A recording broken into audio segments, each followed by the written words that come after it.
Big weekend at the Indianapolis Motor Speedway with the Brickyard 400 on Sunday, but fans not permitted to attend.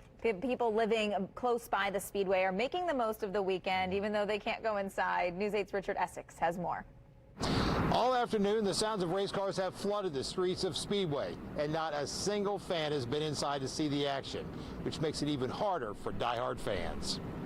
Rodney Lydon bought this house last year. He had scoured the neighborhood for months looking for a place close to the track. And this is the first time since he's moved in, there are cars on the track. It sounds amazing.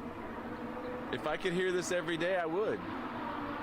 I'm hoping that they put lights up so that we can run cars at night. The house is about a quarter mile from the main straightaway, just close enough to walk to the race, and racing is in his blood. Yeah, my grandfather actually raced midgets in the 40s and 50s. He has special race weekend transportation to get around the neighborhood. To say that he is anxious for a race would be an understatement.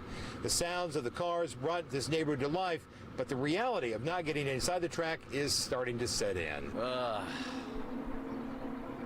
Well, it's going to be quiet, but it's going to be a waiting game. You know, wait until the next race happens, and it's usually it's usually going to be a little bit depressing after the race because, you know, it's just, all right, now let's focus on the next race. What's next? So just down the street, Janine and Kenneth Smith are going through their race weekend ritual.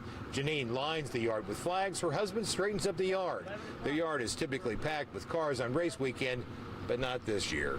About 32 cars on the yard, and we actually have already received some phone calls from as far as Pennsylvania on people that are getting ready to come for the 500. Both of them retired from the Speedway and work part-time when needed. They would be inside right now during ordinary times, but these are not ordinary times. And pretend like it's going to be a good weekend. Several people I talked to today said they're going to sit in their backyard, listen to the cars go around the track, and count the days until the 500. At the Indianapolis Motor Speedway, Richard Essex, Wish TV, wishtv.com, and follow us on Facebook.